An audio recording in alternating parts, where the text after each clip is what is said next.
Hello बच्चों, आज हम लोग करने वाले हैं लिमिट्स एंड डेरिवेटिव्स एनसीईआरटी। तो कुछ इसके आपको समझने पड़ेंगे फार्मूलेज और कुछ रूल समझने पड़ेंगे ताकि आप बड़े आसानी से इसको सॉल्व कर पाओ। है ये बड़ा आसान, बड़ा लॉलीपॉप चैप्टर है। तो देखते हैं कौन से रूल हमें समझने हैं और कौन से फार्मूले इसमें यूज़ होने वाले हैं। ठीक है, ये आपके क्वेश्चन है जो आपको दिख रहे हैं एनसीईआरटी वाले ही हैं, राइट। तो इसको करने के पहले सबसे पहले आप कुछ फार्मूले को समझ लो, राइट। फॉर एग्जांपल हमारे पास जो एक फार्मूला है वो पहला सबसे इंपॉर्टेंट फार्मूला है limit theta tends to 0 and this is sine theta upon theta. ठीक है ना, साइन थीटा अपॉन थीटा है ये, और ये आपको दिया गया है limit tends to theta tends to 0।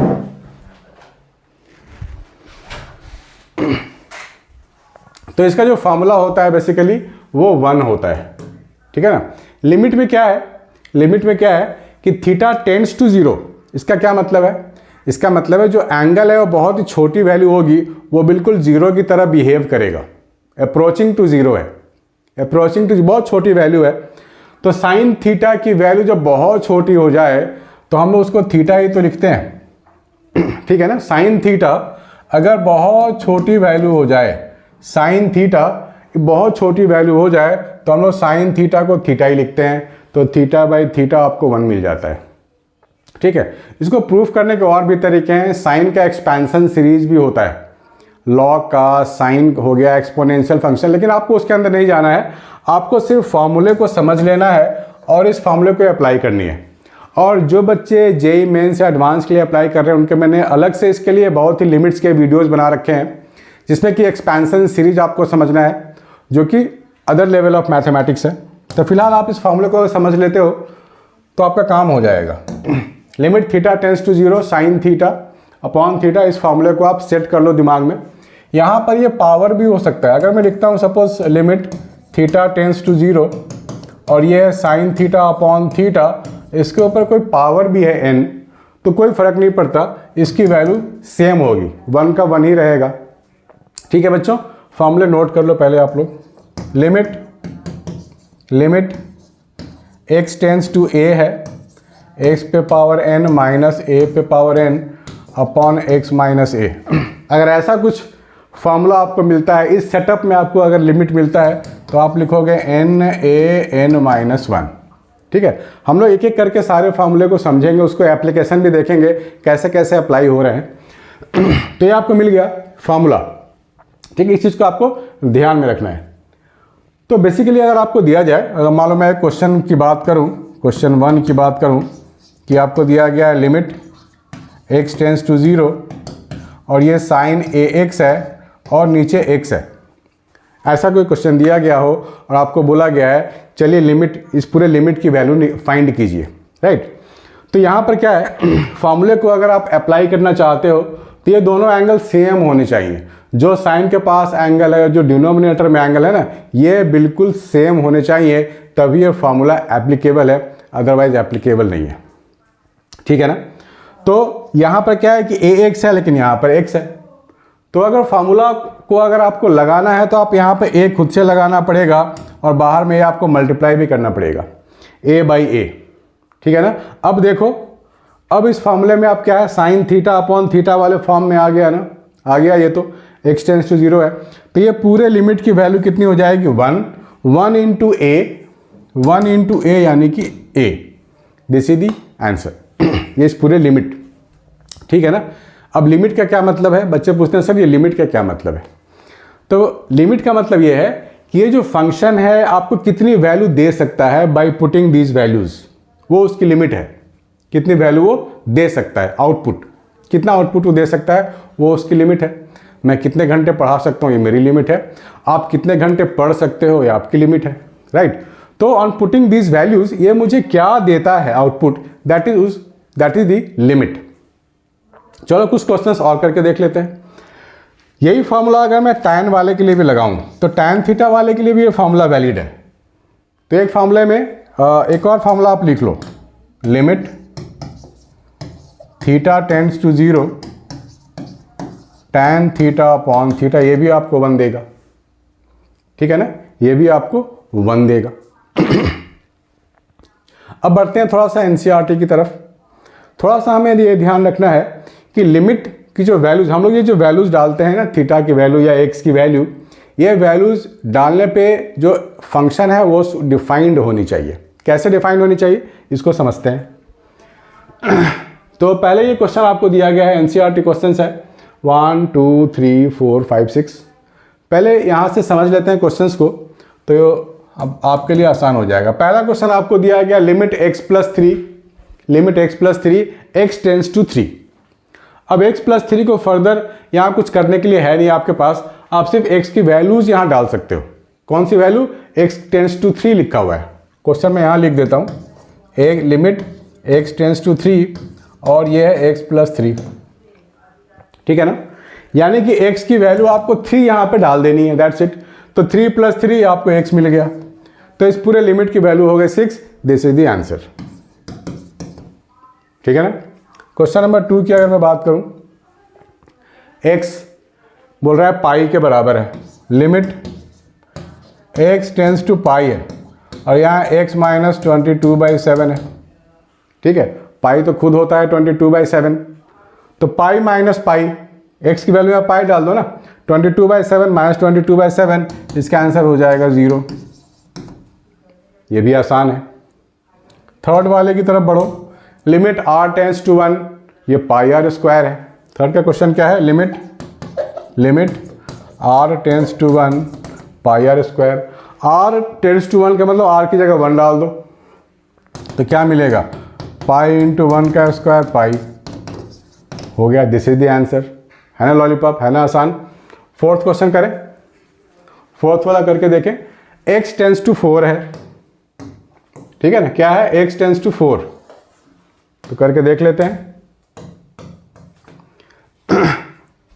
यहाँ फर्दर कुछ सॉल्व करने के लिए आपके पास है नहीं, तो सीधा x की जगह 4 डालोगे। मैं क्वेश्चन आपको यहाँ लिख देता हूँ, x tends to 4, 4x plus 3 upon x minus 2। तो x की जगह 4 डाल दो, तो 16 हो जाएगा। 4 into 4, right, 4 into 4 plus 3 upon 4 minus 2, तो ये हो गया आपके पास 19/2 हो गया। चलो अच्छी बात है। फिफ्थ क्वेश्चन में आप देखो, x टेंस टू -1 है, x to the power 10 5 plus 1, तो यहाँ भी वही काम करना है आपको, x की जगह -1 डाल देनी है। तो -1 पे पावर 10 -1 पे पावर 5 प्लस 1 अपॉन -1, तो आपको मिल गया 1 -1 प्लस 1 अपॉन -2, तो आंसर हो गया -1/2, है ना आसान। कुछ नहीं करना है, वैल्यू डालनी, ठीक है, शाबाश। 6 क्वेश्चन में बढ़ते हैं। आगे कॉम्प्लिकेशंस मिलेंगे तो मैं तरीके और सिखाऊंगा आपको। Question number 6, limit x plus 1 whole पे पावर 5 माइनस 1 अपॉन x, ठीक है ना। ये आपको क्वेश्चन दिया गया है, क्वेश्चन नंबर 6 एनसीईआरटी। अभी हमने फार्मूला भी देखा है बच्चों, ऐसे रिलेट पावर वाले फार्मूले, ये वाला फार्मूला, ये आपको ध्यान से नोट डाउन करना। x टेंस टू a है, x माइनस a है, xn minus a to the power n है, ठीक है ना। इसी फार्मूले को हम लोग लगाने वाले हैं अभी, ठीक है, ध्यान से देखना है आपको। 6 हो गए, 7th 6th वाला करना है, सॉरी 6th वाला। तो यहाँ पर आपको ध्यान ये देना है कि ये जो फार्मूला होता है x tends to a, x पे पावर n माइनस a पे power n upon x minus a, ये जो फार्मूला है इसमें है क्या? x पे पावर n माइनस के बाद a पे पावर n होनी चाहिए, ठीक है ना। और डिनोमिनेटर में क्या है? x माइनस a होनी चाहिए, डिनोमिनेटर में x माइनस a होनी चाहिए, तभी हम लोग फार्मूला अप्लाई करेंगे और लिखेंगे n माइनस 1, ये लिख सकते हैं। तो यहाँ भी आपको वही चीज़ खोजनी है, नहीं है तो मैनिपुलेट करने आपको आनी चाहिए। बिना मैनिपुलेशन के इस फार्मूले को नहीं लगा पाओगे, आपको इस फार्मूले को यहाँ फिट करके दिखाना है। तो आप क्या लिखोगे? Limit x tends to 0, x plus 1 whole to the power 5 है, बहुत अच्छी बात है, माइनस a पे पावर n है, a क्या है? नंबर है, कोई कांस्टेंट है, तो आप यहाँ लिखो 1 पे पावर 5, खुद से लगा लो 5, 1 पे पावर 5 लगाएंगे तो कौन सी दुनिया पलट जाएगी। 1 पे पावर 5 कुछ भी लगा लो, फर्क ही नहीं पड़ता, 1 का पावर डिवाइड बाय क्या होनी चाहिए? x माइनस a, यानी कि आप लिखोगे x प्लस 1, x का x यहाँ होनी चाहिए, माइनस a भी तो होनी चाहिए, ये होनी चाहिए, ठीक है ना। x प्लस 1 तो x प्लस 1, a की वैल्यू जो भी है ऊपर नीचे भी होनी चाहिए। अब आप इस फॉर्मूले को लगा सकते हो, n यानी कि 5, a यानी कि 1 और 5 माइनस 1, तो ये 5 मिल गया आपको। ठीक है, दिस इज द आंसर। इस फॉर्मूले को हमने यहाँ फिट कर दिया ना, n a n माइनस 1, 5 हो गया आंसर। दैट्स इट, गोन। ठीक है, एक और करते हैं, 7th एग्जाम्पल। ठीक है, 7th एग्जाम्पल, यहाँ बोला गया x की जगह 2 डालनी है आपको, लिमिट x टेंस टू 2 है, तो यहाँ 2 डालेंगे तो क्या मिलेगा, डाल के देख लें, चेक कर लेते हैं डाल के कि x टेंस टू 2 है तो मुझे मिलेगा क्या। तो 3 इंटू 2 का स्क्वायर माइनस 2 माइनस 10, और ये हो जाएगा 2 का स्क्वायर माइनस 4। यहाँ आ रहा है डिनोमिनेटर में 0, लेकिन हमने पढ़ा है मैथ में, सीखा है कि अगर डिनोमिनेटर 0 है that means it function not defined. अगर यहाँ डिनोमिनेटर 0 हो जाए so this entire thing won't exist, not defined, ND। तो अब क्या करें, अब आपको इसको सिंप्लीफाई करनी पड़ेगी। जब भी आपको कुछ नॉट डिफाइंड वाली चीज़ें आती है बच्चों, तो आपको क्या करना है, पहले सिंप्लीफिकेशन की ओर ध्यान देना होगा। कैसे, आइए देखते हैं। सिंप्लीफिकेशन, हमारे पास है limit x tends to 2। Can you make the factors of this numerator, factors बनाने हैं इसके। 3x स्क्वायर माइनस 10 इंटू 3 करेंगे तो 30 बनता है, तो आप क्या लिखोगे, minus of 6x plus 5x minus 10 whole divided by a minus B a plus B. ठीक है ना, a माइनस ऐसे तो लिखा जा सकता है, इसको आप खोलोगे तो वापस यही तो मिलेगा आपको। चलो अच्छी बात है, इसको फर्दर सिंप्लीफाई करते हैं, लिमिट x टेंस टू 2। ठीक है ना, यहाँ पर थोड़ा सा 3x कॉमन ले लें तो x माइनस 2 हो जाएगा, प्लस 5 कॉमन ले लें तो x माइनस 2 हो जाएगा, this is x minus 2 and x plus 2। ठीक है ना, अब देखो न्यूमरेटर में क्या मिल रहा है आपको, limit x tends to 2, x minus 2 common आएगा तो ये क्या मिलेगा, 3x plus 5, x minus 2 and x plus 2। ठीक है, अब ये दोनों टर्म तो कट गए सेम वाले, बचेगा क्या, 3x plus 5 upon x plus 2। मतलब यही जो टर्म था जो फंक्शन को नॉट डिफाइंड बना रहा था, x माइनस 2 का टर्म, जो कि हट गया ना। अब ये सिंप्लीफाइड वर्जन हमें मिल गया, limit x tends to 2, 3x plus 5 upon x plus 2। अब आप x की जगह 2 डाल सकते हो, क्योंकि अनवांटेड वाली जो फंक्शन थे वो हट गया है। अनवांटेड लोगों को ज़िंदगी से हटाओ, पॉजिटिविटी लाओ। जो फंक्शन जो हमारे ज़िंदगी को नॉट डिफाइंड बना रहा था, हमने उसको हटा लिया।